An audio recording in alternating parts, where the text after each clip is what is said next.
सुबह का वक्त था।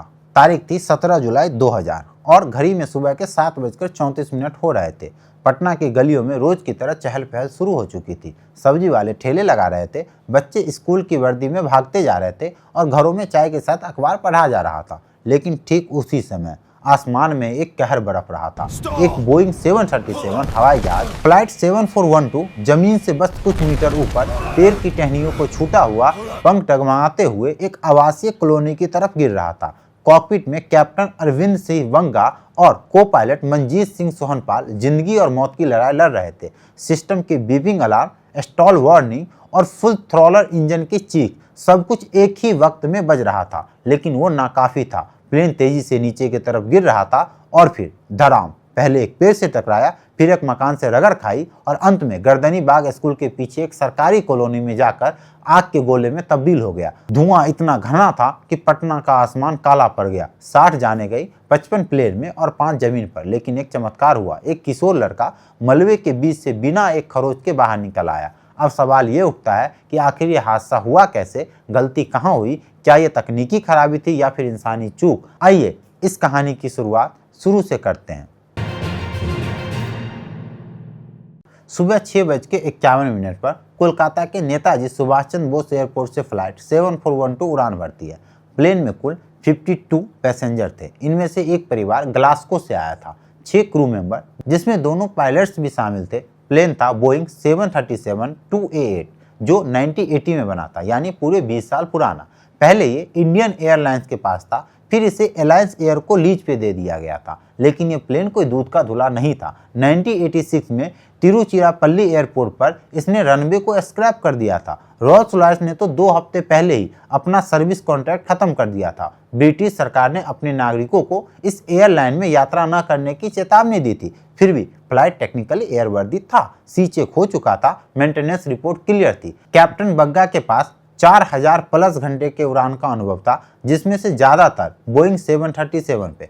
को पायलट सोहनपाल भी 4300 प्लस घंटे के अनुभवी थे। पर पटना एयरपोर्ट यानी जयप्रकाश नारायण हवाई अड्डा ये एक आम एयरपोर्ट नहीं है। यहाँ की रनवे सिर्फ 6400 फीट लंबी है। बोइंग जैसे भारी विमान के लिए बहुत कम। और रनवे के ठीक सामने है ऊंचे पेड़, भीड़ भाड़ वाली रिहायशी बस्तियां और एक चिड़ियाघर। इन पेड़ों को बिहार सरकार ने प्राकृतिक संरक्षण कानून के तहत बचा रखा है। पायलट्स को इन्हें पार करके बहुत सटीक लैंडिंग करनी पड़ती है। जरा सी चूक का मतलब आप रनवे नहीं, रिहायशी इलाकों में उतरते हो। सुबह 7:12 कोलकाता ATC ने फ्लाइट को पटना ATC को सौंप दिया। 7:26 पर प्लेन पटना से 46 किलोमीटर दूर 7500 फीट की ऊंचाई पर थी। 7:28 पर यानी कि 2 मिनट बाद पटना ATC ने प्लेन को 2000 फीट तक उतरने और रनवे की दिशा में मुड़ने का निर्देश दिया।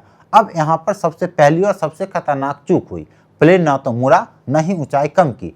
कोई कॉकपिट में बात नहीं हुई, न कोई पुष्टि, जैसे दोनों पायलट्स अलग अलग दुनिया में थे। जब प्लेन ज्यादा ऊंचाई पर था और रनवे पास आ गया तो पायलट्स ने एक जिगजैग डिसेंट शुरू किया। एक तरफ झुके, फिर दूसरी और फिर से पहले। उद्देश्य था तेजी से ऊंचाई को कम करना।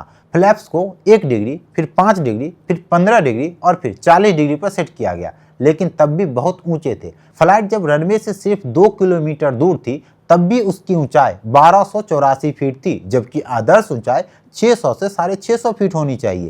को पायलट सोहनपाल ने अचानक 360 डिग्री ऑर्बिट की अनुमति मांगी, यानी एयरपोर्ट के चारों तरफ एक पूरा चक्कर। ATC ने हाँ कह दिया। लेकिन यह एयरलाइन की SOP के खिलाफ था। उन्हें मिस्ड अप्रोच करना चाहिए था। जब प्लेन ऑर्बिट कर रहा था तो उसकी नोज ऊंची थी और स्पीड कम हो रही थी। एरोडायनामिक्स के हिसाब से अगर नोज ज़्यादा ऊंची हो जाए और स्पीड कम हो जाए तो हवा पंखों के ऊपर से सही फ्लो नहीं कर पाती और प्लेन स्टॉल में चला जाता है। 7:32 पर स्टिक शेकर चालू हो गया, यानी सिस्टम ने साफ कह दिया, warning, plane is about to stall. इस वक्त नोज काफी ऊपर थी, स्पीड बहुत कम। कैप्टन सोहनपाल ने थ्रॉटल बढ़ाया, फ्लैप्स को 15 डिग्री कर दिया, लैंडिंग गियर समेट लिया, यानी गो ग्राउंड मोड में चले गए। लेकिन यह आखिरी और सबसे जानलेवा गलती थी। स्टॉल के निकलने के लिए आपको नोज नीचे झुकाने होती है। फ्लैप्स को वाइड रखना होता है ताकि लिफ्ट मिले। उन्होंने उल्टा किया, फ्लैप्स को कम कर दिए, नोज को ऊपर रखा और फिर प्लेन एकदम से गिर पड़ा। 7:34 पर प्लेन ने एक पेड़ को छुआ, फिर एक मकान को रगड़ा और आखिर में जमीन से आकर टकरा गया। 2.5 टन ईंधन में आग लग गई। पूरा इलाका जलने लगा। 55 यात्री, 5 जमीन पर मौजूद लोग और कुल 7 मौतें। लेकिन मलबे में से एक लड़का एकदम सुरक्षित बाहर आया, उससे कोई खरोच तक नहीं लगी। फिर भारत सरकार ने जांच बिठाई। अमेरिका से FAA और बोइंग के एक्सपर्ट बुलाए गए। फ्लाइट रिकॉर्ड से पता चला कि इंजन, फ्लैप्स और कंट्रोल पूरी तरह से ठीक थे, कोई तकनीकी खराबी नहीं थी। तो फिर वजह क्या थी?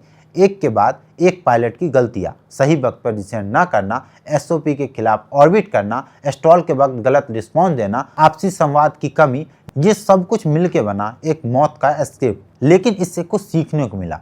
पटना एयरपोर्ट की परिस्थितियां बेहद खतरनाक थी। पायलट्स को स्टॉल रिकवरी की बेहतर ट्रेनिंग देनी चाहिए। एयरलाइन को क्रू रिसोर्स मैनेजमेंट सुधारने की जरूरत पड़ी। पेड़ों को हटाने की सिफारिश की गई, लेकिन पर्यावरण कानून ने रोक दिया। लेकिन आखिर में एक सवाल उठे कि यह हादसा हमें क्या सिखाता है कि तकनीक चाहे कितनी भी एडवांस हो, इंसानी चूक से एक पल में सब कुछ खत्म हो सकता है। एलायंस एयर फ्लाइट 7412 सिर्फ एक क्रैश नहीं था, ये एक आईना था जिसमें हमने देखा कि सिस्टम, अनुभव और प्रशिक्षण अगर एक लाइन में न हो तो हजारों फीट ऊपर से मौत गिर सकती है। अगर आपको ये कहानी झकझोर गई हो तो वीडियो को लाइक करें, शेयर करें और इस चैनल को सब्सक्राइब कर ले, ताकि इस तरह के और भी कहानियां हम आपके लिए लेकर आते रहें। मिलते हैं किसी और वीडियो में, तब तक के लिए स्टे क्यूरियस।